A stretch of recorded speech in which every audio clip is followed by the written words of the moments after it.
एक ऐसा देश जहाँ के लोग छिपकलियों की खेती करके कमा रहे हैं करोड़ों रुपए। और क्या आपने हाथी के मल से कागज बनने के बारे में सुना है? तो चलिए आज हम आपको बताते हैं इसके बारे में।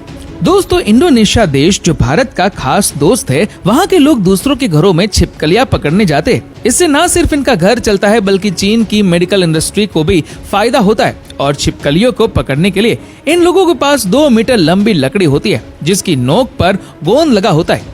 ये लोग उसे छिपकली पर प्रहार करते हैं और जब वो उससे चिपक जाती है तो उसे वहाँ से निकाल कर बक्से में डाल देते हैं। दोस्तों, आपको जानकर हैरानी होगी कि ये लोग 8 घंटे में करीब 400 छिपकलियों को पकड़ लेते हैं। अगर बारिश हो जाए और मच्छर ज्यादा घूमने लग जाए तो छिपकलियों की पकड़ने की संख्या भी ज्यादा हो जाती है।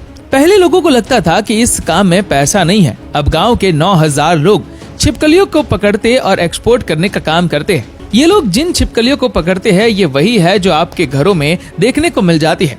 इनको एशियन हाउस गेको कहा जाता है। इनकी तादाद बहुत ज्यादा है।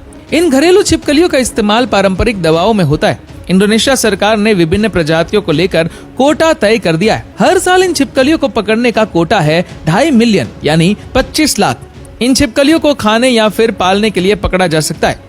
शिकारियों को प्रति किलोग्राम छिपकलियों को पकड़ने पर लगभग 42,000 इंडोनेशियाई रुपयों की कमाई होती है। छिपकली पकड़ने वाले रोसलून ने बताया कि अब वो हर रात लगभग 1.5 लाख इंडोनेशियन रुपयों की कमाई कर लेते, जबकि कुछ साल पहले तक वो लगभग 2 लाख इंडोनेशियन रुपयों की कमाई नहीं कर पाते थे। और दोस्तों, इसीलिए चीन में तो छिपकलियों घरों की दीवारों पर आने से डरती है, क्योंकि यहाँ पर तो छिपकलियों की भी खेती की जाती है। ये लोग लाखों की संख्या में छिपकलियों को पालते हैं और ये इनसे बिल्कुल भी डरते नहीं हैं, क्योंकि घरों में पाई जाने वाली छिपकलियों में जहर नहीं होता। इसीलिए तो चाइना के लोग इन्हें पालते हैं और मार्केट में बेच देते हैं, क्योंकि लोग इन छिपकलियों को तेल में फ्राई करके खाते हैं।